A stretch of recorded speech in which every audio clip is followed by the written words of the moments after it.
გამარჯობა ძვირფასო მეგობრებო და ორქიდეომანებო. გადავწყვიტე გამეკეთებინა თქვენთვის ისეთი ვიდეო, სადაც გაჩვენებდით და მოგიყვებოდით იმის შესახებ, თუ როგორ კლიმატს ვუქმნი ორქიდეებს ჩემთან, იმისათვის რომ გქონდეთ უხვი ყვავილობა და კარგი ჯანმრთელობა. როგორც ხედავთ, ორქიდეების შემოვლაგებული მყავს სტელაჟზე, თვითონ სტელაჟში შედგება ორი ძირითადი თაროსაგან, სადაც დამატებითი განათება მაქვს დამონტაჟებული. ხოლო სტელაჟის ზედა თაროს მესამე თაროს რაც შეეხება, აქ მიდგას ისეთი სახლის მცენარეები, რომლებსაც ზამთრის განმავლობაში დამატებითი განათება არ ჭირდება და ფანჯრიდან შემოსული მზის სხივებით აკეთებენ ფოტოსინთეზს. თვითონ სტელაჟი დამონტაჟებული არის სამხრეთის ფანჯრის გვერდით. როგორც ხედავთ, ეს ფანჯარა საკმაოდ დიდია და არაჩვეულებრივი მზის სხივები ხვდება, როდესაც გარეთ მზიანი ამინდი არის სტელაჟის მესამე და მეორე თაროს. რაც შეეხება პირველ თაროს, ეს თარო მოხვდა ფანჯრის რაფის ქვემოთ და შესაბამისად დღის განმავლობაში აქ მხოლოდ დღის სინათლე დგება და მზის სხივები მცენარეების ფოთლებს ვერ ხედავენ. ახლა რაც შეეხება თვითონ ფანჯრის რაფებს, ჩემთან ფანჯრის რაფები არის საკმაოდ ვიწრო, აი შეხედეთ როგორი პატარებია. აქ პრაქტიკულად ვერ დადგება ვერც ერთი ორქიდეა გარდა აი ასეთი პატარა ქოთნის. თუ მანდ დავალაგებდი ორქიდეებს, მაგ შემთხვევაში ორქიდეას ფოთლები და ყვავილები შეეხებოდა ცივ მინებს და შესაბამისად მოხდებოდა მოყინვა. ამისგან რომ თავი დამეზღვია, ამისათვის იყო საჭირო რაიმე სხვა ალტერნატივა გამომეძებნა. გარდა იმისა, რომ ჩემი სტელაჟი არის, როგორც ხედავთ, რკინის კონსტრუქცია, მას აქვს ასეთი თაროები. ეს არის ხის ფაქტურა DSP, რომელიც უზრუნველყოფს ქვემოდან სითბოს შენარჩუნებას და შესაბამისად ორქიდეებს ფესვებით თბილად აქვთ ისევე როგორც ფოთლები. ტემპერატურის საზომი მიდევს და ზუსტად ვიცი რა დროს როგორი ტემპერატურა არის ამ სტელაჟზე. ესე იგი, სტელაჟის პირველ თაროზე ჩვენ გვაქვს ახლა 16 გრადუსი სითბო, ხოლო ზემოთ მეორე თაროზე არის 21 გრადუსი სითბო. აი ასეთი სხვაობა არის, საერთოდ ზემოთ უფრო მეტია ტემპერატურა, დაბლა უფრო ნაკლები. ვინაიდან ახლა არის დილა, დღის განმავლობაში აქ მოიმატებს, დაბლა იქნება 18-19 გრადუსი, ხოლო ზემოთ იქნება 24 გრადუსი სითბო. ღამის განმავლობაში დაბლა ვწევ ხოლმე ტემპერატურას, ამას ვაკეთებ გამათბობლის, გათიშვის საშუალებით და ღამე აქ პირველ თაროზე 16 გრადუსზე დაბლა არ ჩამომყავს ტემპერატურა, ხოლო ზემოთ 18 გრადუსი არის ხოლმე ტემპერატურა. ეს ძალიან კარგად უწყობს ხელს ორქიდეებს ზრდა განვითარებაში, კარგი ფოტოსინთეზის გაკეთებაში. იმიტომ რომ როდესაც ორქიდეები მოყვავს სახლში, ჩვენ ვიცით, რომ სახლის პირობებში ორქიდეები ახორციელებენ კამ მიმართულების ფოტოსინთეზს და სწორედაც ტემპერატურის სხვადასხვაობა და ასევე დამატებითი განათება საჭირო არის იმისთვის, რომ იგივენაირად, როგორც ჩვენთან გარეთ ხეები, ბუჩქები მიეცემიან ხოლმე შემოდგომა ზამთრის სეზონზე ღრმა ძილს, ხოლო მხოლოდ მაშინ იღვიძებენ, როდესაც გაზაფხული დგება და მზის ინტენსივობა იმატებს, ასე რომ არ დაემართოთ ორქიდეებს, ამისთვის არის საჭირო ეს ყველაფერი. გარდა ამისა, ამ სტელაჟზე დამონტაჟებული მაქვს ფოლგა უკანა მხარეს და ასევე გვერდითა მხარესაც ზედა თაროზე, ქვედა თაროზე არ არის ასეთი რამე და მინდა რომ ქვედა თაროზეც დავამატო, იმიტომ რომ როდესაც აი ეს განათება ხდება კედელს, მაგალითად აი ამ კედელზე ძალიან კარგად ჩანს, იკარგება შემდეგ ეს გამონათება LED ნატურის და კედელზე რჩება. ის უკან აღარ ირეკლება ფოთლებისაგენ ყვავილების და ამის გამო გავაკეთე უკან ფოლგა, რომ ეს დანაკარგები იყოს მინიმალური. და ის ლუქსები, რომელსაც LED ნატურა გამოიმუშავებს, მაქსიმალურად მოხვდეს ორქიდეას ფოთლებს.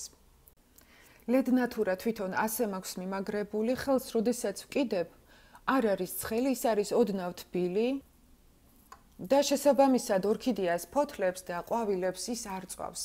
მხოლოდ ამარაგებს საჭირო რაოდენობის ლუქსებით. სამწუხაროდ ლუქსომეტრით არა მაქვს გაზომელი, რამდენ ლუქს გამოიმუშავებს, მაგრამ ჩემი ორქიდეების მდგომარეობიდან გამომდინარე, თუ ვიმსჯელებთ, ის აბსოლუტურად საკმაო არის ყოფნით ორქიდეებს და ძალიან მოწონთ ასეთი ნათება. რაც შეეხება თვითონ სპექტრს, სპექტრი ჩემს ნატურებს აქვს ლურჯი და წითელი გამონათების. ანუ ეს ნატურები არის ზრდასრული მცენარეებისათვის. ყველა სიკეთესთან ერთად უპირობოდ მნიშვნელოვანი არის ოთახში, სადაც ყავს ორქიდეები, იქ იყოს ტენიანობა საჭირო რაოდენობის. მაგალითად, ჩვენთან შემოყავთ ჰიბრიდული ორქიდეები და ჰიბრიდულ ორქიდეებს მინიმუმ 30%, ხოლო მაქსიმუმ 60% ჭირდებათ ტენიანობა, რომ არ გაახმონ და არ გამოაშრონ ყვავილები და ასევე ის კვირტები, რომლებიც გასაშლელად ემზადებიან. ეხლა რადგან არის ზამთარი, სახლებს ჩვენ გამათბობლებით ვათბობთ და შესაბამისად ჰაერის ტენიანობა ბევრად დაბლა ეცემა, ვიდრე მაგალითად გაზაფხულსა და ზაფხულის სეზონზე. იმისათვის, რომ იქ, სადაც ორქიდეები ყავს, ავწიოთ ჰაერის ტენიანობა, საკმარისია აბსოლუტურად დაუდგათ გვერდით ორქიდეებს წყლით სავსე 100. ხოლო რაც შეეხება ისეთ სიტუაციას, როგორიც მაგალითად მე მაქვს, რომ სტელაჟის გვერდით განთავსებული არის გამათბობელი, ეს კიდევ უფრო მეტად აშრობს ჰაერს ორქიდეებთან და ამისათვის გადაფარებული მაქვს ზედ სველი პირსახოცის მსგავსი მატერია და ამას არაჩვეულებრივი შედეგი აქვს ჩემი ორქიდეებისათვის. ორქიდეებს ასევე ძალიან უყვართ, როდესაც ჰაერის ცირკულაცია არის, ანუ ოთახში, სადაც ორქიდეები ყავს, არ უნდა იყოს დაგუბებული ჰაერი. უნდა მოძრაობდეს იქ ჰაერი და ამას ვაკეთებ მე მაგალითად ფანჯრის გადმოღების საშუალებით. იყო დრო, როდესაც ახალი დადგმული მქონდა ეს სტელაჟი აქ, მაგ დროს აი ამ ფანჯარას ზემოდან გადმოვაღებდი ხოლმე და გარეთ იყო ცივი ჰაერი, სახლში იყო თბილი ჰაერი და მოყვავილე ორქიდეებმა მაგ დროს ყვავილების დაჭკნობა დაიწყეს. ეხლა, როდესაც ორქიდეებთან მინდა რომ ცირკულირებდეს სუფთა ჰაერი, მაგ შემთხვევაში მეორე ფანჯარას ვაღებ ხოლმე და იმ ფანჯრიდან შემოდის საჭირო რაოდენობის სუფთა ჰაერი და ყოფნის ჩემს ორქიდეებს. ასევე ძალიან მნიშვნელოვანია გაჩვენოთ, რომ აი ეს დამატებითი განათება, რომ მაქვს გაკეთებული, დილით ავტომატურად ირთვება 7 საათზე, ხოლო ღამით 12 საათის გასვლის შემდეგ ავტომატურად ითიშება. ამას უზრუნველყოფს ეს მოწყობილობა და ძალიან მოსახერხებელია. პრინციპში სულ ეს არის. მე მოგიყევით იმის შესახებ, თუ როგორ ვუვლი, როგორ კლიმატს ვუქმნი ორქიდეებს, ახლა თვითონ ორქიდეებს დაგათვალიერებინებთ. ყველა ორქიდეა ჩემი არის განვითარების სხვადასხვა სტადიაში. მაგალითად, ეს ორქიდეა, ეს არის კამბრია, ეს ყვავილობს და არც აპირებს ჯერ ჩაყვავილებას, მიუხედავად იმისა, რომ თვენახევარზე მეტია, რაც უკვე ყვავილობს ეს ორქიდეა. აგერის კოლბაში, რომელიც არის, იმას აქვს ორი საყვავილე ღერო წამოღებული ახალი, ჯერ კიდევ საყვავილე ღეროების ზრდის პროცესი აქვს. ზოგიერთ მათგანს უკვე ეს ზრდის პროცესი დასრულებული აქვს, მაგალითად აი ამას, აი ამ ორქიდეასაც. ამ ორქიდეამ უკვე დაასრულა, რა თქმა უნდა, საყვავილე ღეროების ზრდის პროცესი და უკვე დაიწყო გაყვავილება. ეს ორქიდეა არის 3 საყვავილე ღეროთი, აქედან 1 საყვავილე ღეროზე უკვე დაასრულა ყვავილობა, ხოლო 2-ზე ჯერ კიდევ ინარჩუნებს. რაც შეეხება ახლა ზედა თაროზე, პინიფმა დაასრულა თავისი ყვავილობა. ეს ორქიდეა არის დარლინგი იაგუარი, ჩემმა დარლინგი იაგუარმა დღეს გადაწყვიტა, რომ ეს კვირტიც გაშალოს. დაასრულა ყვავილობა ჩარმერმა, აგერ თქვენ ხედავთ და დღეს გაშალა აი ეს ყვავილი. და ველოდები კიდევ აი ამ კვირტების გაშლასაც უახლოეს დღეებში. ჩემი მულტიფლორა ასევე არაჩვეულებრივ ყვავილში არის. ჩემი ბიგლიპიც არაჩვეულებრივად ყვავილობს, იზრდის წინ აი ამ გაგრძელებას საყვავილე ღეროსი, უახლოეს დღეებში გაშლის ამ კვირტს და შემდეგ უკვე აი ამ კვირტების მომწიფების პროცესი იქნება და შემდეგ ამათი გაშლაც მოხდება.